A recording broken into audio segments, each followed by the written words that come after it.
a todos que nos acompanham ao vivo aqui nessa live, que está sendo realizada, transmitida pela plataforma Zoom, e que depois será publicada também na TV Economista, YouTube oficial do Corecon São Paulo.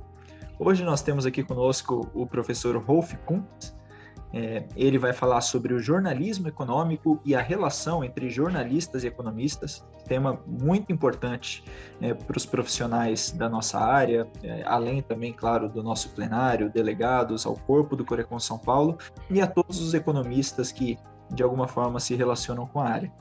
Eu vou passar a palavra ao presidente Pedro e depois também falará o coordenador da Comissão de Comunicação, que está aqui conosco, o vice-presidente Gilson Garófalo, que vai fazer também uma apresentação melhor do currículo do nosso professor Rolf Kuntz. Então, presidente Pedro Afonso, a palavra é do senhor. Muito obrigado, Júlio. Gostaria de agradecer a todos que estão presentes, especialmente o nosso palestrante de hoje, professor Rolf Kuntz, que tem já um currículo mais do que conhecido, muito mais do que conhecido nessa área de jornalismo, economia, ética, filosofia política. Para nós do Corecon São Paulo é uma honra, professor, que o senhor esteja aqui conosco e possa contribuir com a sua sabedoria, com o seu conhecimento para o enriquecimento nosso. Nós que estamos aqui, todos os economistas, estudantes de economia, professores e outros interessados que costumam acessar os nossos vídeos na TV Economista. Muito obrigado, professor. E agora devolvo aí a palavra ao Júlio, que é o nosso Center Alf. Obrigado, presidente Pedro.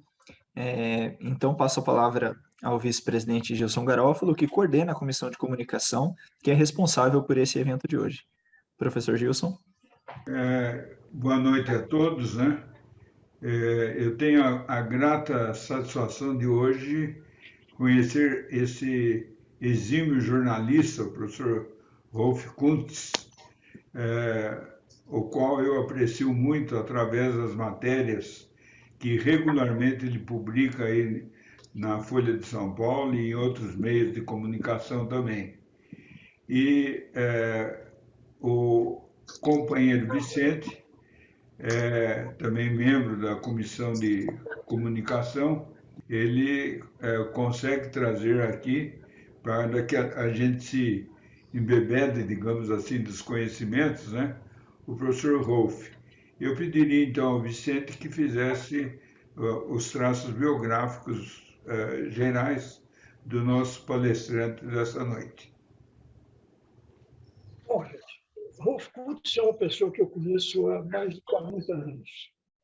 Conheço e admiro. Ele, além de jornalista do Estadão, e que publica quinzenalmente um artigo, ele faz coberturas internacionais, enfim, é um jornalista de primeira linha. E dada a relação dele na formação, lá da Faculdade de Filosofia, Ciências e Letras Humanas, eu tenho a satisfação de apresentá-lo aqui aos nossos companheiros. Rolf Kuntz, você nos dá muita alegria de estar aqui, mas muita alegria mesmo. É um prestígio para nós poder ouvi-lo aqui e consultá-lo depois da sua palestra. Muito obrigado, Rolf. Obrigado. A nossa amizade. Obrigado. Bom, nós estamos com uma certa, digamos, uma certa troca de situações hoje.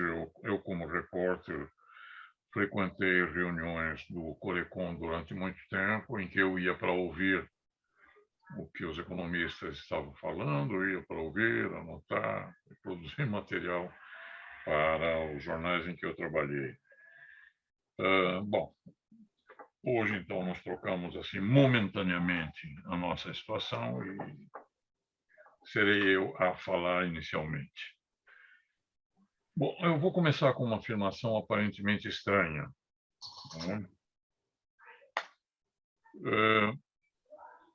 Tanto quanto eu consigo perceber, há muito menos debate econômico na imprensa hoje do que no século passado. Eu me refiro aqui às páginas de noticiário e de reportagem. Eu não estou aqui me referindo àquelas páginas que são dedicadas a artigos e a colunas assinadas por economistas, empresários e também jornalistas, onde há, obviamente, debate sobre política econômica.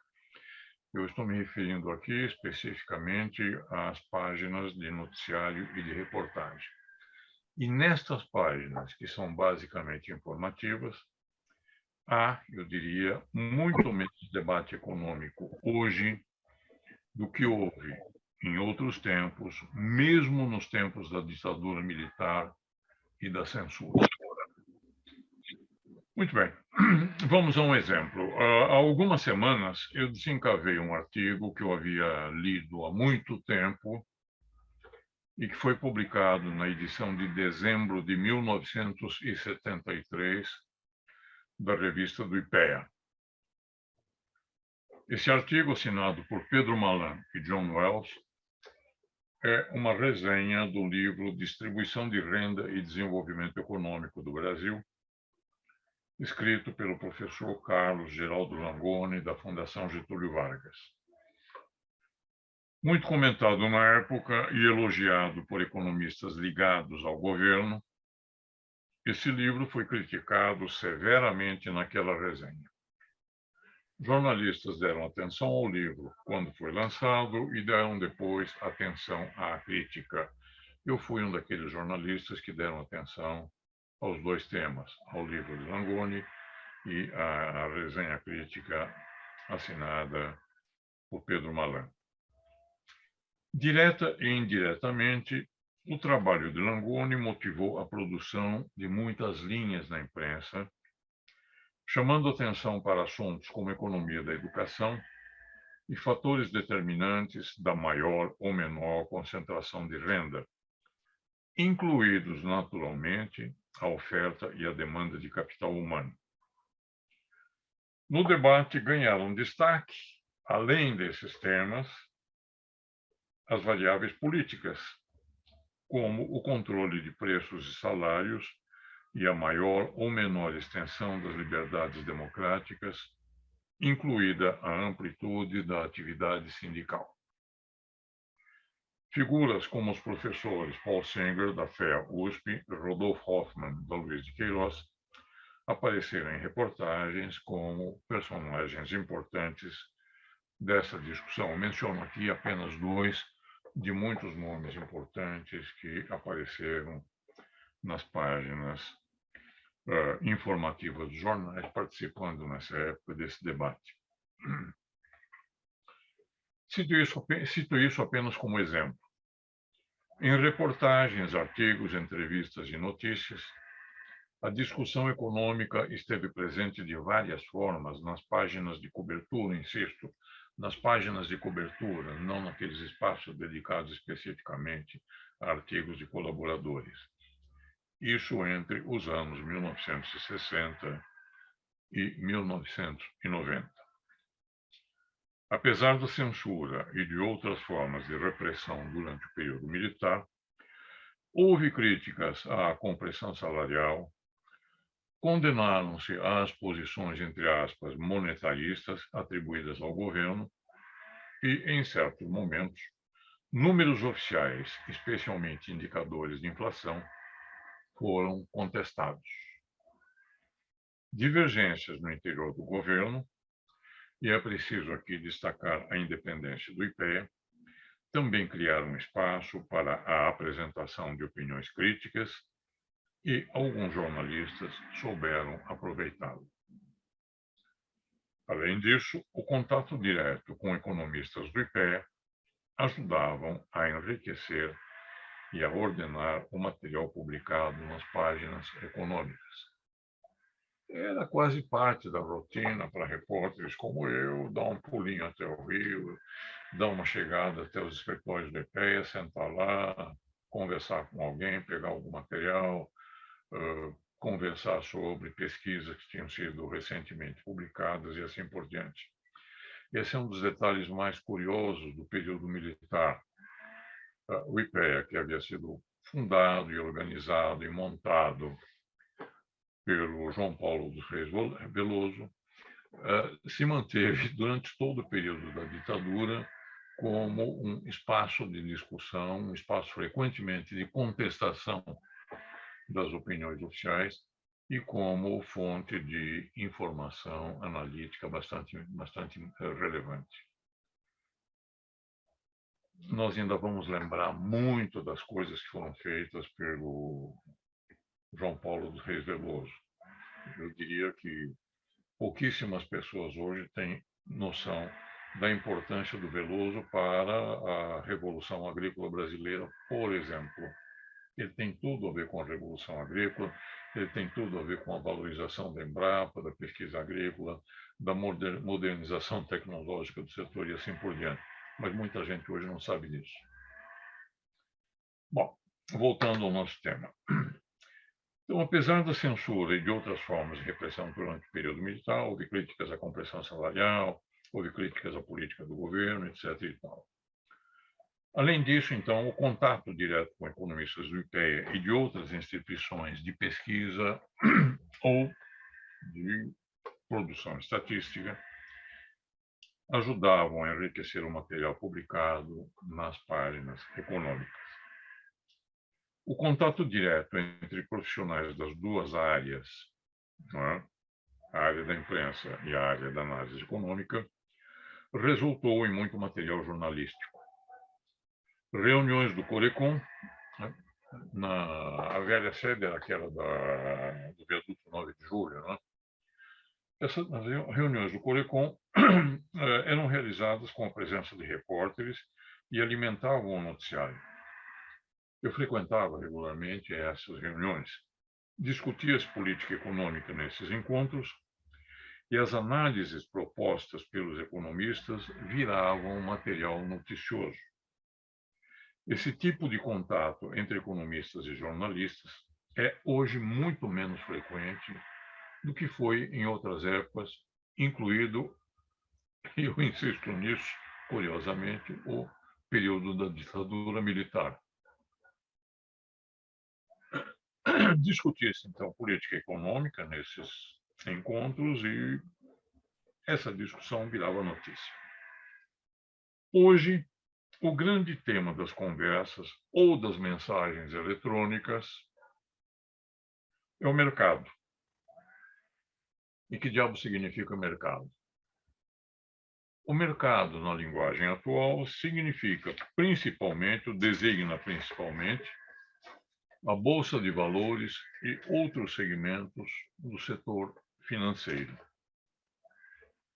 As conversas envolvem análise econômica, é verdade, mas essa análise é voltada, em primeiro lugar, para fatores determinantes dos preços dos ativos, com destaque para a política monetária. Vou dar um exemplo hoje.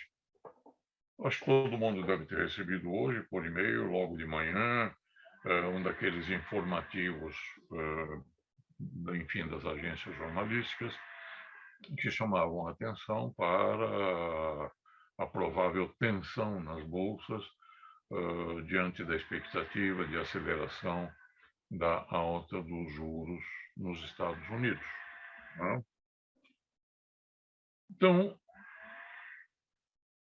portanto, Então, de fato, as conversas hoje envolvem análise econômica, mas a análise é voltada, em primeiro lugar, para os fatores determinantes dos preços dos ativos, com destaque para a política monetária, tanto a política monetária das grandes economias como a americana, quanto a política monetária brasileira. A chamada economia real acaba aparecendo no quadro, mas como um referencial para o jogo financeiro. Ela não é tanto discutida por si mesma, mas ela é discutida como um referencial para aquilo que o Banco Central vai fazer e para as consequências dessas atitudes dos dirigentes da política monetária sobre os ativos financeiros. Basta ver aquele fenômeno conhecidíssimo e muito engraçado que nós vemos toda primeira sexta-feira do mês, não é? Toda primeira sexta-feira do mês ocorre nos Estados Unidos, toda primeira sexta-feira do mês nos Estados Unidos é o dia, nós temos a informação sobre o mercado de trabalho, a grande informação sobre o mercado de trabalho. E essa informação aparece normalmente vinculada a uma reação que ocorre na Bolsa. E é uma reação, às vezes, engraçadíssima. Frequentemente, a Bolsa cai quando a informação a respeito do mercado de trabalho é altamente positiva. Quando a criação de empregos supera sensivelmente as projeções do mercado, a Bolsa costuma cair. E por que diabo a Bolsa cai se a notícia é boa? É porque o raciocínio do pessoal é que se a criação de mercado a criação de emprego foi tão boa, isso pode resultar em pressão sobre a demanda e mais inflação e logo adiante num aumento de juros. Portanto, vamos derrubar a Bolsa desde já. Quer dizer, nós temos a Bolsa dando a informação invertida sobre a situação da economia. E esse movimento da Bolsa lá em Nova York acaba refletido na Bolsa aqui em São Paulo e em outros lugares. Muito bem. Então, como disse, a chamada economia real acaba aparecendo nesse quadro, mas como um referencial para o jogo financeiro. A pesquisa Focus, que é conduzida e divulgada semanalmente pelo Banco Central, é o mais conhecido resumo das projeções do mercado e é também o mais citado na imprensa, não é? Mas ele é, sobretudo, um produto do mercado financeiro, o que o Boletim Focus divulga é a mediana das projeções, coletadas em cerca de 100 fontes, que são do mercado financeiro e que são também de algumas grandes consultorias. Muito bom. Essas tais condições, não é? Indicadas na pesquisa Focus são, sem dúvida, elementos de peso para o debate econômico, mas ainda são distantes da vida material, isto é, dos fatos sensíveis do dia a dia, como as condições de trabalho e de consumo. Mais uma vez, voltando ao nosso dia a dia, como eu lembrei, hoje cedo havia nas bolsas a expectativa em relação a um aperto mais acelerado da política monetária americana, obviamente como efeito da inflação. Isso ocupou o espaço no noticiário da manhã. Mas pouco se falou sobre o material recém-divulgado pela OCDE das taxas de inflação espalhadas pelo mundo, que são os fatos que estão por trás dessas decisões da política monetária. Ora, este último boletim da OCDE mostra que nos 39 países membros da organização, a inflação média em 12 meses bateu em 7,7%, uma taxa altíssima. Nos Estados Unidos, em fevereiro, a taxa anual bateu em 7,9%. Foi a taxa mais alta em 40 anos. A taxa média da OCDE é a taxa mais alta em 30 anos. E, mais que isso, essas taxas foram, em grande parte, puxadas pelos preços de combustíveis e de alimentos. Quais foram os mais prejudicados por isso? Foram, obviamente, os consumidores de renda média e de renda baixa. Mas a inflação interessa, sobretudo, pelos seus efeitos sobre a taxa de juros e pelos efeitos da taxa de juros nos ativos financeiros. Muito bom. Essas condições que afetam a vida real das pessoas aparecem, é claro, em reportagens de jornal, aparecem em reportagens de rádio, aparecem em reportagens de TV. Mas isso apenas ocorre, de modo geral, quando fatos muito quentes se impõem aos produtores das pautas de cobertura jornalística. Nessas ocasiões, alguns economistas ganham espaço nos jornais ou tempo nos meios eletrônicos para completar o noticiário com alguma explicação dos fatos e, eventualmente, alguma especulação sobre os desdobramentos. Mas a explicação, embora satisfatória como complemento de uma notícia ou de uma pequena reportagem, raramente se desdobra numa análise mais ampla e num debate. Esses novos padrões são explicáveis, em parte, mas eu diria apenas em parte, pela mudança tecnológica. Os jornalistas podem hoje obter informações essenciais por meios eletrônicos, sem precisar de contato mais aberto e mais direto com as fontes. Números de produção, consumo e emprego são divulgados mensalmente no site do IBGE. E aqui um detalhe que é quase engraçado. Além das estatísticas, o material publicado pelo IBGE inclui comentários breves dos coordenadores das pesquisas. Não sei quantas pessoas têm o hábito ou o vício de acompanhar esse material divulgado pelo IBGE. Vamos dizer que amanhã saia a estatística da produção industrial, vamos dizer, em março. Sairá a gente encontrará, em primeiro lugar, um material mais ou menos longo, cheio de informação estatística, e depois uma segunda matéria mais curta, também no site do IBGE, em que esses mesmos dados são encolhidos, são mais ou menos analisados e são tratados com algum comentário atribuído ao economista ou à economista responsável por aquela área de pesquisa. Ou seja, os sites eletrônicos estão fornecendo não apenas o material estatístico, os números, mas estão fornecendo também os comentários, que são comentários curtos, frequentemente insuficientes, mas que acabam atendendo às necessidades básicas de quem faz a cobertura.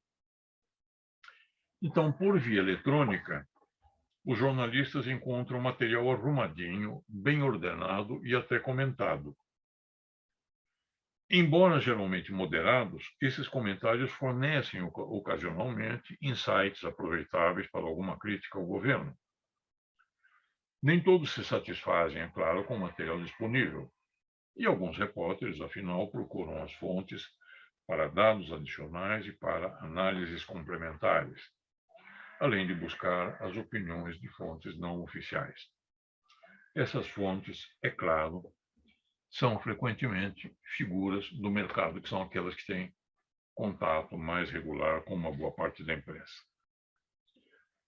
Esta descrição é um tanto caricatural, eu admito, mas nem por isso é uma descrição fantasiosa ou irrealista. Os mais velhos ou mais experientes devem lembrar-se de como eram comuns há alguns anos os contatos diretos entre jornalistas e técnicos ligados às fontes de produção de dados, como a FIPE, a FGV, o DIESE, o IBGE, os ministérios, as secretarias e as várias entidades empresariais, além das próprias empresas. Um cafezinho de 15 ou 20 minutos com um secretário da Fazenda ou com um assessor da secretaria, e eu participei de muitos desses cafezinhos de 15 a 20 minutos, um cafezinho desses podia render uma boa história, ou, às vezes, pistas para uma história relevante. Mas a tecnologia, como foi dito, explica apenas parte da mudança. O vínculo entre os meios de comunicação e o seu público também mudou. Ainda se dá atenção a histórias mais cheias de vida material, sobre os dramas dos desempregados, por exemplo, mas aumentaram o espaço e o tempo dedicados ao leitor do, entre aspas, mercado. Isto é, aquele leitor envolvido no mundo financeiro e na gestão empresarial. Notem, eu não estou lamentando que os jornais apresentem hoje muito mais material do que apresentavam antigamente a respeito do mercado financeiro, a respeito de questões gerenciais. Eu acho importante que os jornais façam isso hoje. Não lamento, ao contrário. Eu acho que deviam ter começado a acompanhar os negócios, os detalhes técnicos dos negócios, os detalhes financeiros, os detalhes gerenciais, etc., há muito mais tempo. Acompanhavam, mas hoje o trabalho nessa área é muito mais amplo. O que eu lamento é que o debate transformado em notícia, o debate transformado em reportagem, ocupe hoje muito menos espaço do que ocupava em outros tempos. E ocupa menos espaço, em parte porque esse debate é hoje menos amplo, é hoje menos frequente, é hoje menos intenso do que foi em outros momentos. Isto também é um detalhe relevante. Eu me lembro aqui daquelas velhas reuniões do Corecon que eram realizadas com um monte de repórteres no auditório. Discutia-se muito naquelas reuniões. Discutia-se os temas do dia, discutia-se os temas da política econômica, discutiam-se as grandes questões que estavam ali presentes. E isso enriquecia o material informativo dos jornais. Não era preciso pedir a um economista que escrevesse uma colaboração para o jornal para sair na forma de um artigo. Eles estavam discutindo ali abertamente na frente de todo mundo. Na verdade, as próprias autoridades tinham hábitos diferentes, até as autoridades tinham hábitos diferentes. Não sei se vocês sabem, mas o Paulo Lira, por exemplo, quando presidente do Banco Central, aparecia frequentemente em São Paulo, aqui no fim de tarde, no começo de noite de sexta-feira, e se juntava para tomar um café com alguns repórteres, sei lá, algo entre 6 e 10 repórteres, uma meia dúzia, enfim, de repórteres, para um bate-papo simplesmente lá na agência do Banco Central aqui de São Paulo, lá na Avenida Paulista. Era uma conversa solta, em que nós ouvíamos coisas interessantes. Eu participava regularmente dessas conversas. O Lira, obviamente, fazia essas reuniões porque ele queria também receber opiniões e informações sobre o mercado que não viessem do pessoal do mercado. E, obviamente, ele tinha interesse em ouvir o papo, o depoimento dos jornalistas que cobriam a economia e que poderiam dizer coisas que ele não ouviria dos profissionais do mercado. E esse papo rendia para os dois lados. Era uma coisa diferente. Era um papo livre, solto. Ninguém cometia nenhuma indiscrição em relação a certas coisas mais reservadas que fossem ditas. E o papo era rendoso para ele e era rendoso para nós. Também os hábitos mudaram, né?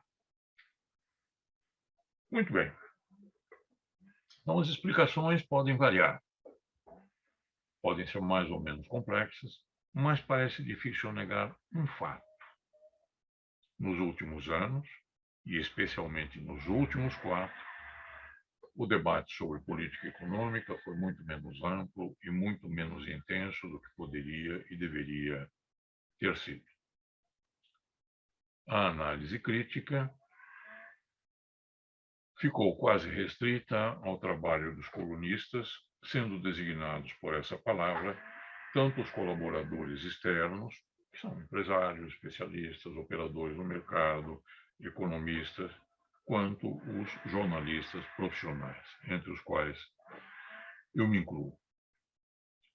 Jornalistas podem ter feito menos do que poderiam. Têm feito muito, eu respeito muito o trabalho dos meus colegas, particularmente dos colegas mais jovens, que têm cumprido, enfim, tarefas pesadas, que têm conseguido produzir um volume enorme de informações úteis que saem diariamente nos jornais e que são distribuídos diariamente pelas agências informativas, pelas agências que operam online. Mas tem faltado alguma coisa mais ampla. Vale a pena perguntar também se os economistas têm dado a contribuição possível, como deram em outros tempos, ao debate sobre as condições econômicas nacionais e internacionais e sobre a ação das autoridades na definição de rumos para o país, quando as autoridades se preocupavam com a definição de rumos, na elaboração de planos, quando elas faziam planos, programas e projetos, nas medidas do dia a dia, no debate sobre a ordem internacional e nas medidas que poderiam ser tomadas ou que não são tomadas para a inserção do Brasil na cadeia global de negócios. Não falta assunto para boas conversas, para bons debates, para boa discussão, para boa produção de material informativo a partir da geração e da exposição de ideias e de análises. Mas eu acho que temos produzido menos do que o possível nessa área, menos do que o desejável. E eu tenho a impressão de que os dois lados poderiam estar fazendo alguma coisa a mais nessa colaboração entre jornalistas e economistas. Bom, eu encerro aqui a minha conversa e fico à disposição para quaisquer comentários ou quaisquer perguntas que possam interessar. E agradeço a atenção de todos. Excelente exposição, professor Rolf Kuntz. Bom, também sou jornalista, trabalho no Conselho de Economia, mas sou jornalista, então foi muito enriquecedor ao mesmo. Perdão, professor, desculpa? Isso ninguém é perfeito. Pois é. E eu muito longe, né? Menos ainda. Mas excelente exposição, muito esclarecedora, colocando realmente esse novo contexto, tanto da mídia como também de parte dos economistas. Então, eu queria eu coloquei aqui no chat, né, enquanto o senhor falava, e eu quero agora perguntar aos presentes aqui na nossa live, se alguém tem algum comentário, alguma pergunta ao professor Rolf Kuntz. Já estou vendo que o nosso professor economista Gilson Garófalo pediu a palavra, então, professor Gilson, por gentileza. Inicialmente, eu cumprimentaria o professor Rolf pela maneira fluente com que ele colocou a questão e que me fez também relembrar algumas coisas muito importantes. A primeira delas, quando ele se referia ao ministro Reis Veloso. Nós devemos ao ministro Reis Veloso o último planejamento de fato que foi feito no Brasil, que foi o segundo PND, que foi inclusive um plano tão bem elaborado que até teve revisão para rever frente aos acontecimentos. Isso era salutar naquela época. Outro ponto muito importante foram as reuniões que aconteciam lá ali na Viaduto 9 de Julho, na sede do Corecon. Eu, ainda muito jovem, participava e todo mês, quer dizer, era já a carta marcada, ia algum expert, fazia uma apresentação, a mídia, tanto a escrita como a falada, se fazia presente, e dali fluíam vários depoimentos depois, e que eram importantes. E hoje em dia, realmente, a gente abre os jornais, só vê opiniões de economistas da área financeira. Eu ainda continuo militando na área acadêmica, inclusive orientando monografias, orientando dissertações, e vejo também, quer dizer, uma inclinação para os alunos só para fazerem trabalhos relacionados à área financeira. Quando a gente tem problemas eminentes aí na área do meio ambiente, na área de aproveitamento de resíduos sólidos, mas eles são relutantes porque estão encontrando mais ocupação no setor financeiro do que em qualquer outra área. Então, essa colocação que o professor fez abre os olhos também para nós aqui do Conselho, para que voltemos a fazer esses coffee breaks matinais aí no início da semana, ou o que fosse, sempre com a presença de pessoas de proa e com a presença da mídia, para modificar ou tentar modificar esse panorama que hoje a gente está vivenciando. Dessa forma, professor, olha, eu fiquei gratificado e realmente sensibilizado com as suas colocações, porque se fala muito daquele período militar, mas foi o período do apogeu dos economistas. Quer dizer, ali foi quando os economistas começaram a ocupar cargos não só na administração pública, mas também nas empresas privadas também. E por quê? Porque havia o diálogo franco, um diálogo aberto e a repercussão na mídia. Muito obrigado, professor. Olha, eu fiquei, não sei que palavra usar, mas encantado e me permiti rememorar alguns fatos que vivenciei também.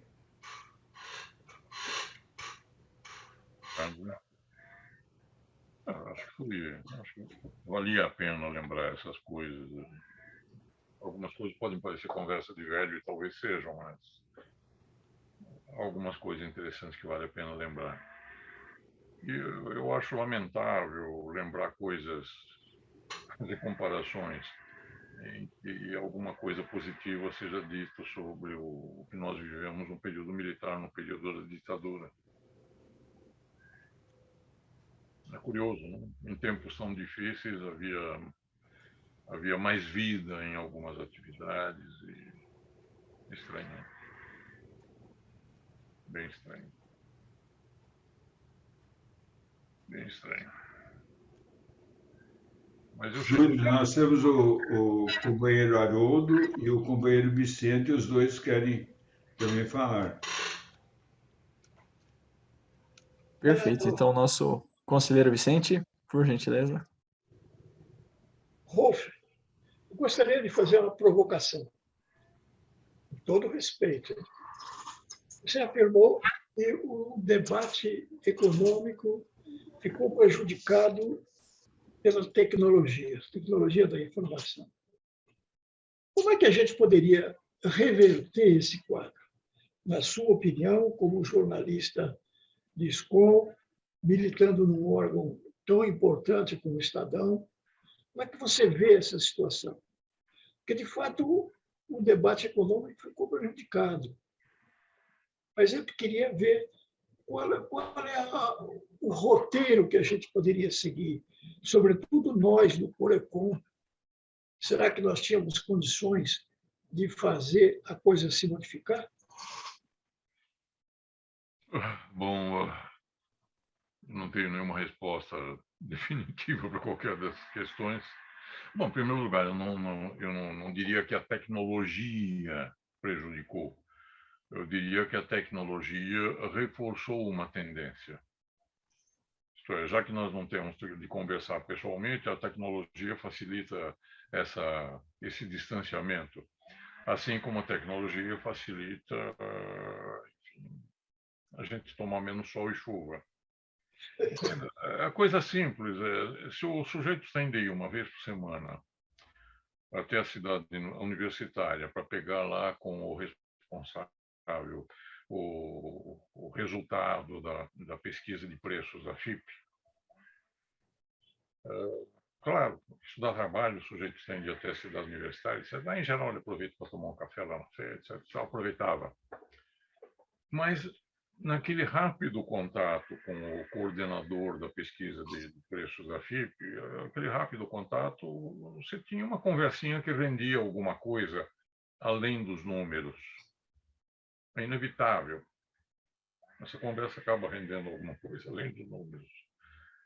Eu não sei, eu tenho a impressão de que hoje ninguém vai à FIP buscar esses números. Esses números devem estar disponíveis em rede. Eu não sei, porque eu mesmo não faço isso há muito tempo. Eu acho que esses números hoje são fixados em rede, são acessíveis eletronicamente, já com um comentáriozinho, talvez, e pronto, ótimo. Quase todo o material que nós recebemos hoje vem já com um comentário embrulhado, arrumado. Quase todos os índices que são divulgados pela Fundação Getúlio Vargas, a IGPs, etc., vem com um texto, tabelas e um comentáriozinho no segundo ou terceiro parágrafo. Já vem comentado. Se o sujeito não tiver curiosidade por mais alguma coisa, ele não vai telefonar para dizer, será que tem alguma coisa a mais para dizer sobre isso? Mas tem mais coisas. Quer dizer, eu não sei se os economistas poderiam fazer algo para mudar isso. Não sei, uma reunião do Corecon, se o Corecon passar a fazer aquelas reuniões que faziam antigamente, eu não sei se isso geraria de imediato um interesse que levasse o pessoal a comparecer.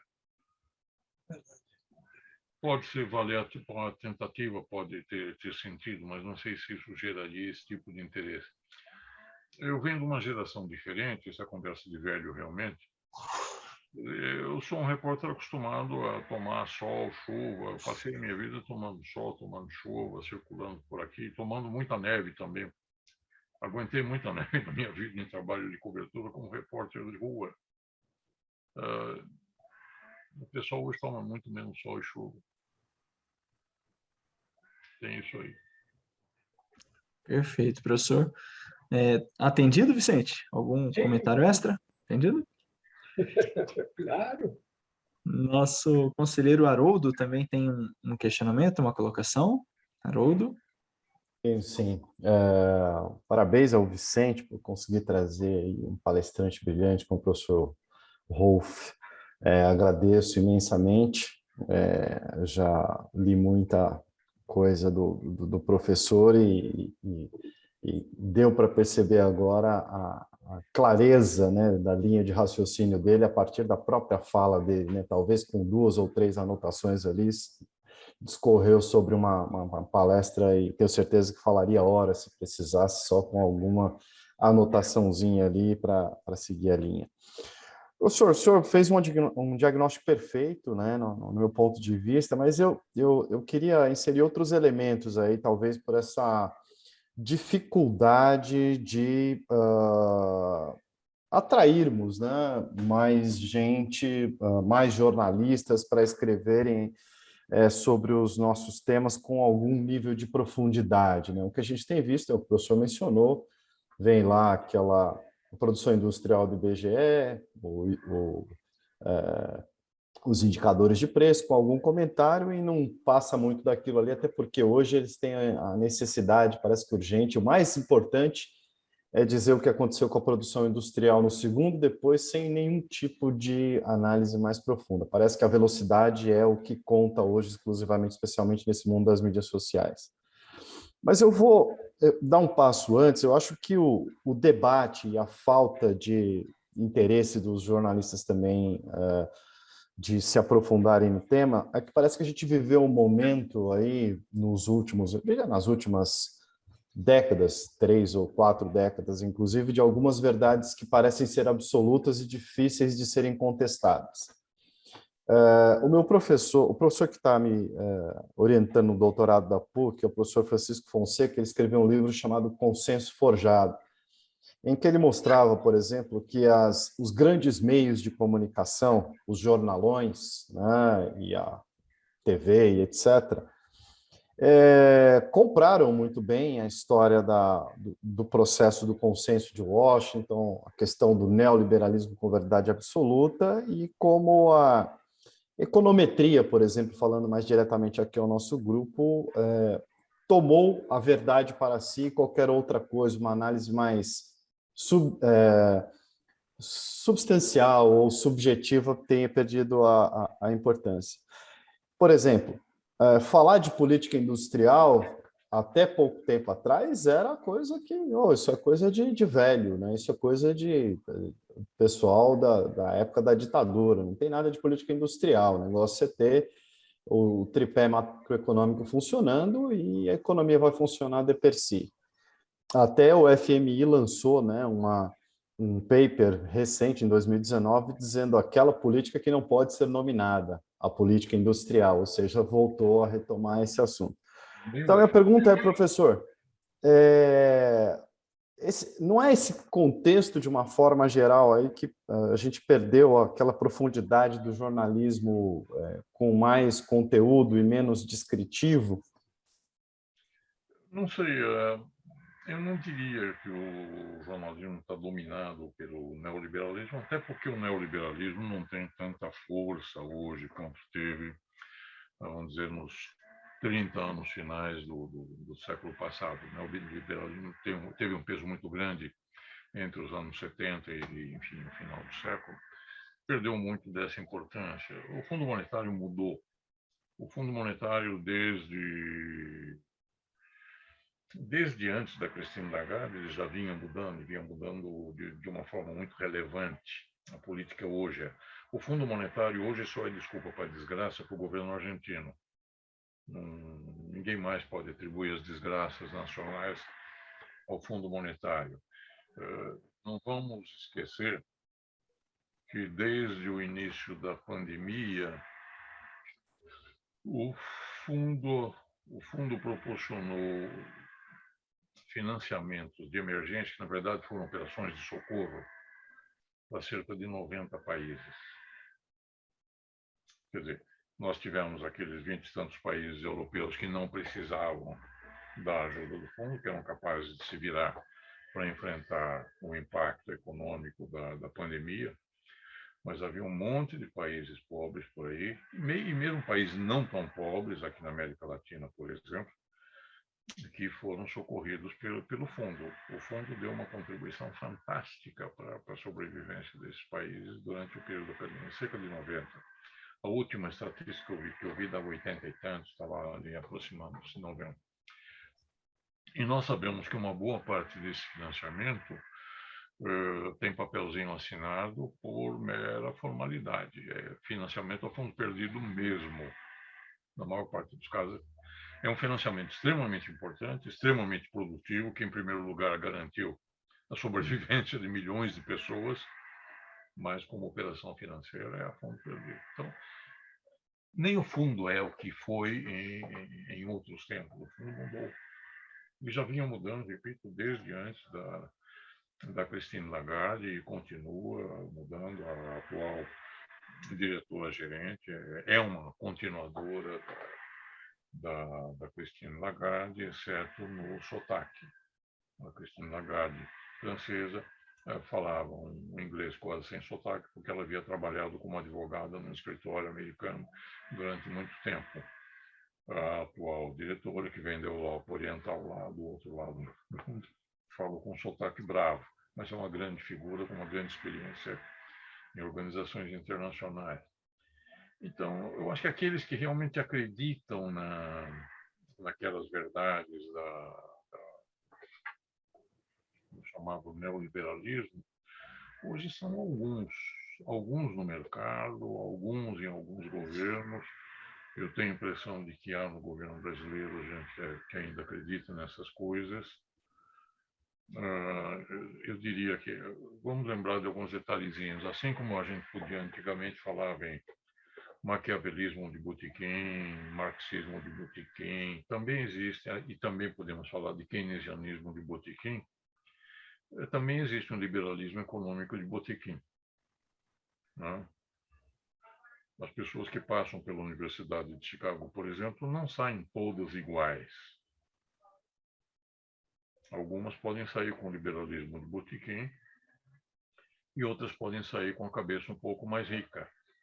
Um dos poucos instantes de otimismo que eu tive nos últimos anos foi ao ouvir uma entrevista de um ex-aluno de Chicago, aquele foi o Castelo Branco, que foi o primeiro presidente da Petrobras na atual gestão presidencial. Numa entrevista que ele deu logo naquela época, ele mencionou como parte importante da sua experiência em Chicago o professor Gary Becker. Quando eu ouvi uma referência ao Gary Becker, eu disse, opa, aí tem alguma coisa que pode render, que pode ser interessante. Bom, ele durou pouco no posto lá na Petrobras e o que sobra de Chicago no resto do governo não é Gary Becker. Digamos, é o liberalismo econômico de botequim.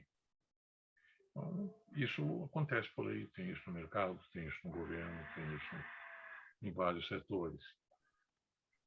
O empobrecimento é grande. Mas, nos Estados Unidos mesmo, o neoliberalismo hoje representa muito menos do que representou em outros tempos, né? Ainda há um espaço importante lá para o chamado liberalismo na versão americana, que é quase uma versão especial da social-democracia, né? Uma versão muito abrandada, mas que do ponto de vista da direita americana é um negócio quase comunista, né? Mas ainda tem um certo peso. Não chega a ser tão social-democrata quanto seria na Europa, mas tem um peso, é diferente daquele neoliberalismo simplista, né? Que não dá mesmo para... Eu não veria tanto hoje um efeito do neoliberalismo na discussão. Eu veria um efeito, talvez, sei lá, da mudança de ritmo de vida, da preguiça, do fato de que a vida passou a ser dominada por outros referenciais, a discussão econômica ficou subordinada a outros referenciais, até pelo fato, que já foi mencionado, de que o mercado financeiro é uma fonte de emprego hoje muito mais importante do que a indústria, por exemplo, ou os órgãos públicos, né? Que seriam muito importantes, que foram muito importantes em outros tempos. E as ideias de planejamento, projeto e programa, nós podemos ver se conseguimos desenterrar a partir de 2023. Se alguém ainda se lembrar dessas palavras até lá. Até lá, se as coisas continuarem como estão durante mais algum tempinho, isso vai ser encontrado, essas palavras vão ser encontradas no dicionário, mas com referência à linguagem antiga. Né? Obrigado. Perfeito, professor. Haroldo, respondido? Algum comentário? Só agradecer. Fantástico. Excelente. Professor Rolf Kuntz, o nosso presidente Pedro Afonso Gomes também tem um questionamento. Presidente? Professor, tem um pouquinho a ver com essa última parte da sua resposta anterior. A minha pergunta é a seguinte: nós vimos aí um pouquinho da sua fala, em um resumo pobre ainda, né, da minha parte, que os jornalistas talvez não se interessem muito em ampliar a discussão ou se contentam com números prontos, definitivos, sem muita discussão, e não buscar as origens, as fontes, e também os economistas não se interessam um pouco sobre aprofundar ou dar outras razões ou explicar e chegar à verdade. A verdade até onde a gente consegue alcançar a verdade. Não seria isso, professor, também um reflexo da cultura geral do final do século XX e do século XXI? E não estou falando de economia, estou falando de todo o restante que hoje nós temos em termos de busca ou não da verdade, interesses envolvidos na questão da verdade e, ao mesmo tempo, uma certa, entre aspas, preguiça de buscar essa verdade. Isso que eu fico imaginando que poderia haver um reflexo. Não para desculpar os economistas nem os jornalistas, mas verificar em que caldo eles estão colocados. Professor, é só uma pergunta. Sem uma dúvida, nós estamos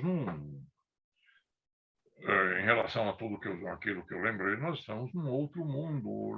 Não vamos esquecer que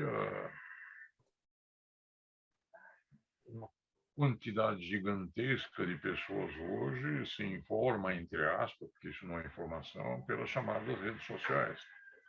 E engole qualquer idiotice que esteja nas redes sociais. O público que lê os jornais, sejam jornais impressos, sejam jornais em internet, ou que acompanha o noticiário profissional dos rádios e da televisão, esse público é proporcionalmente muito menor do que foi em outros tempos. Eu sou de um tempo em que, quando eu entrava numa fila de ônibus, por exemplo, ali no Anhangabaú, para ir para casa, em Santo Amaro, começo da noite, 6, 7 horas da noite, a fila estava cheia de gente segurando jornal. Era normal. As pessoas iam para casa carregando um jornal. Até porque alguns jornais, a Folha, por exemplo, tinha 3 edições por dia. As pessoas liam jornal, muito mais jornal. Essas mesmas pessoas ouviam rádio, ouviam noticiário no rádio. Essas pessoas assistiam ao jornal da televisão. E os recursos do rádio, da televisão, enfim, de todos os meios de comunicação, eram infinitamente inferiores aos recursos técnicos de hoje. Mas as pessoas iam atrás. Hoje a quantidade de... Nós só temos tanta imbecilidade aqui no país, em grande parte, é porque as pessoas se deixam guiar por redes sociais. A rede social, eu digo às vezes, claro que pode haver nisso alguma injustiça, a rede social é um conjunto que tem, numa ponta, meia dúzia de vigaristas e na outra milhões de imbecis. E, nos casos, o contato é isso.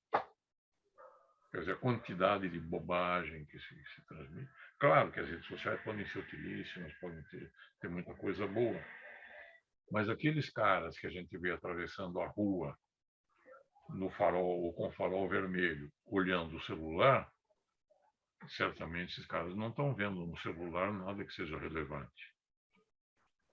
Os caras que estão grudados no celular no ônibus não estão grudados no celular porque estão querendo saber a última notícia da Ucrânia, ou o último pronunciamento, sei lá, de um ministro qualquer, ou a última notícia. Estão vendo bobagem de rede social. E os meios de comunicação profissionais não estão conseguindo competir com essas redes. Nós temos de reconhecer. Isto significa um emburrecimento geral. Não precisamos usar a palavra bonitinha, emburrecimento. Emburrecimento mesmo. E se alguém quiser ter uma ideia mais clara do que é esse emburrecimento, pegue um ônibus. Hoje eu estou trabalhando em casa, mas quando eu estava trabalhando presencialmente, eu fazia questão de usar ônibus numa parte do percurso. Meu Deus, o que a gente ouve no ônibus, o que a gente... Não, notem, eu estou me referindo aqui a conversas de estudantes de faculdade. Coisas inacreditáveis. Estudantes das tais facul, como eles falavam. São coisas assustadoras. Quer dizer, nós estamos diante de um fenômeno que acho que não é só brasileiro, um fenômeno de emburrecimento coletivo. Não vamos esquecer que em países altamente alfabetizados, na Europa, por exemplo, houve movimentos populares muito grandes contra a vacina e contra as medidas de profilaxia ou de prevenção, as medidas chamadas medidas não farmacológicas, como o uso de máscara, etc. E isso, gente alfabetizada, bastante alfabetizada. O que explica isso deve ser, então, sobretudo, algum processo de emburrecimento que ainda não foi suficientemente estudado. E o processo de emburrecimento entre nós é bastante visível, né? É uma explicação prosaica, aparentemente pobre, mas de vez em quando a gente precisa recorrer a essas explicações simples, chocantemente simples, embora essas explicações também careçam de outras explicações. Elas remetem a outras perguntas. O que é que pode ter causado esse emburrecimento? A ponto de que uma das questões, um dos fatos é que, na minha opinião, obviamente, houve uma decadência, aqui no caso do Brasil é evidente, houve uma decadência da elite, né? Vamos pensar, lembrem da infância, lembrem de muito tempo, como as pessoas de baixa escolaridade falavam. como os analfabetos falavam corretamente. Agora, vamos ver como era escrita, em que português era escrita uma letra de música, uma letra de samba, de um samba-canção em 1940, 1950 ou 1960. Vejam a qualidade do português de um samba do Noel Rosa ou de um samba de outros compositores até os anos 50, 60. O português que o chamado povão ouvia era esse. Hoje se liga a televisão, a maior parte dos anúncios que são escritos por profissionais de comunicação são escritos com uma gramática miseravelmente ruim, são muito mal escritos, são coisas de semi-analfabetos.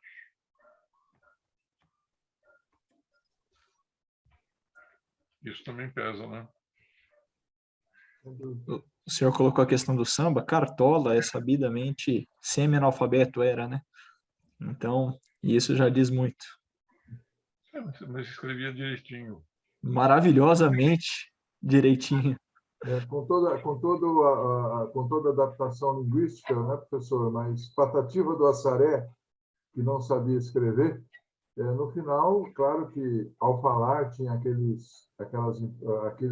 linguajar mais da fala e não da escrita, mas escrevia de uma forma que se entendia, né? Sim, mas todo esse pessoal aprendeu português de ouvido. E aprendeu português de ouvido na língua que a elite falava. Pedro, a resposta atendeu? Claro. O senhor quer algum complemento? Não, sem dúvida. Você sabe que o aluno inteligente faz a pergunta que sabe o que o professor já vai responder. Eu achava que ele ia responder isso mesmo. Está ótimo, professor. Excelente. Não é final de dizer que nós estamos vivendo um processo de emburrecimento, mas é um fato. Quer dizer, outra questão é saber o que explica esse emburrecimento, mas isso é outro. Tá certo. Obrigado, professor. Mas há também o que reforça esse emburrecimento. Se tivéssemos de falar no que reforça o emburrecimento, aí daí para a gente conversar um bom tempo. Excelente, professor. Eu pergunto aqui aos presentes, alguém tem mais algum comentário a respeito desse tema, ou de algum correlato, alguma pergunta a mais para o professor Rolf Kuntz? Eu fiquei só curioso, o que causa, né? O que reforça. Eu sei que vai demorar, mas se ele pudesse fazer uma, como diriam em inglês, em few words, né? Em poucas palavras, o que poderia ser, professor? O que reforça esse emburrecimento aí, por favor? Então somos dois, que eu também fiquei curioso, viu, conselheiro? Não há dúvida, há uma realimentação, o próprio sistema de redes sociais reforça esse emburrecimento. Política pode reforçar esse emburrecimento, as autoridades podem ter interesse em emburrecer, em espalhar notícias falsas, em dificultar a educação, em prejudicar o nível da educação e por aí afora. Essas coisas não são fatos que ocorrem por acaso. Né? Quando você desvia dinheiro que poderia ir para uma escolinha e joga em outra coisa, isso vai emburrecer alguém, né? Pode não ser, digamos, uma redução do QI, isso é um assunto para especialista, para psicólogo, mas certamente nós temos redução da capacidade de percepção de certos fatos, de entendimento. Perfeitamente. Aqueles fatores aí, né? Muitos fatores. Excelente, professor. Alguém tem mais alguma pergunta, algum comentário? Basta ver o que aconteceu no Ministério da Educação nos últimos 4 anos.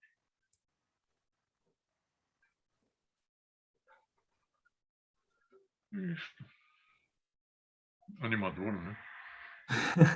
Ao contrário. Animador, só que de trás para frente, não é mesmo, professor? Mas é difícil acreditar, me perdoe um comentário aqui, mas é difícil acreditar que tudo isso é obra do acaso, né? Parece realmente arquitetado em partes ou em todo, mas dificilmente eu acredito que isso seja obra do acaso. Não. Pode haver até convergência de séries de fatores que não são interrelacionadas, ou que seria alguma coisa parecida com acaso, mas acaso não. caso não. Uma decadência educacional aqui, um negócio sério há muito tempo, as falhas da política educacional estão havendo há muito tempo, falta de projeto na área educacional. Não vamos esquecer, houve um período nos últimos anos em que relatórios periódicos da CNI sobre as necessidades da indústria foram sempre em destaque a carência não só de mão de obra qualificada, mas alguma coisa muito mais grave. Eles apontavam com frequência a carência de mão de obra qualificável. É muito pior. A carência daquela mão de obra que pode não ser qualificada em nada, mas você bota para treinar aqui e aprende. Quer dizer, houve no Brasil uma redução do contingente de pessoas qualificáveis. Esse foi talvez o maior desastre. É um problema cognitivo, então, que o senhor está falando, da capacidade cognitiva mesmo? Educação, treinamento, relaxamento na política educacional, falta de estímulo, avacalhação das escolas. É isso. O que criou um abismo, que me parece importante, eu não tenho pesquisado o assunto, mas deve haver um abismo, parece-me que há um abismo crescente entre as exigências de qualificação do sistema produtivo e a disponibilidade da mão de obra que possa ser, não que esteja qualificada para isso, mas que ela possa ser absorvida e treinada. Isso é grave. Esse é um dos fenômenos mais graves. E é muito grave porque, enfim, de alguma forma, bem ou mal, todos os setores se alteraram tecnologicamente. Quer dizer, o sujeito analfabeto ou semi-analfabeto, que em outros tempos tinha emprego, digamos, na construção civil, não tem mais. Esse cara é muito menos útil para a construção civil hoje do que podia ser em outro tempo. E certamente ele não tem utilidade nenhuma para uma parte da grande agricultura. Nenhum empresário do setor agrícola que tenha a cabeça, ou que tenha o mínimo de juízo, vai entregar um daqueles equipamentos caríssimos para um idiota.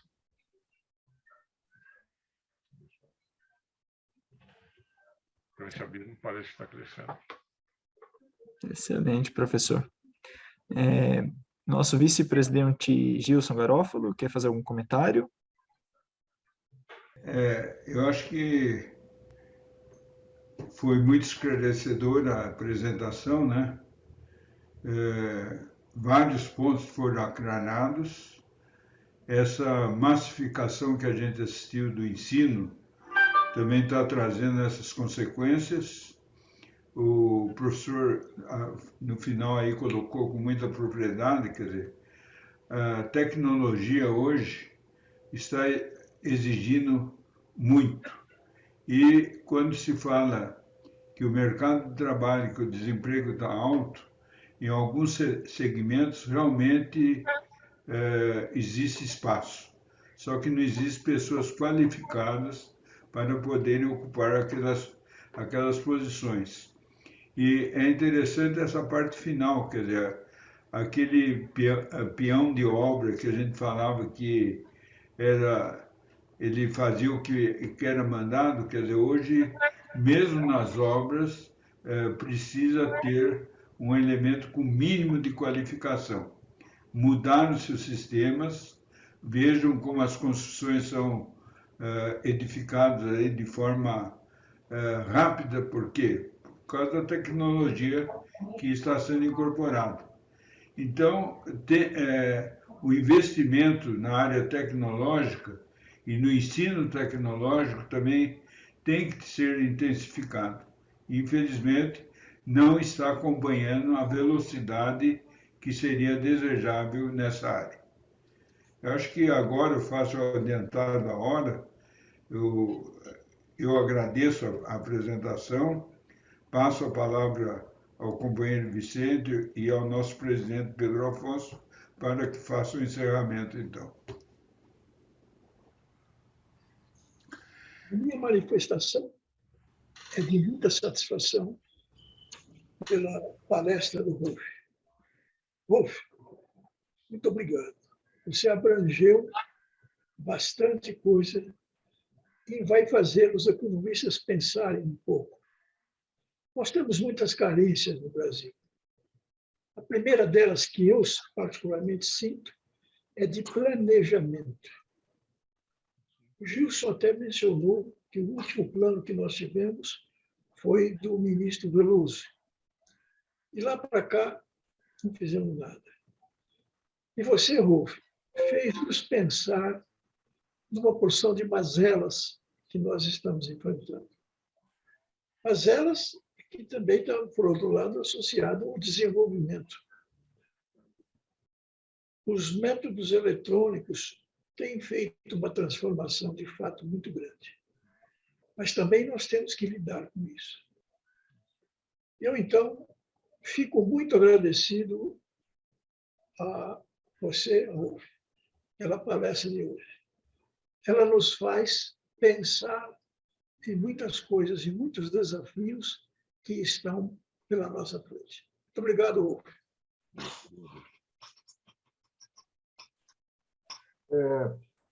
Queria agradecer ao professor Rolf Kuntz pela sua palestra, pelas suas colocações, pelo compartilhamento do seu conhecimento, que nos faz pensar não só na relação entre economistas e jornalistas, mas na própria sociedade em geral, e tudo aquilo que a gente pode fazer.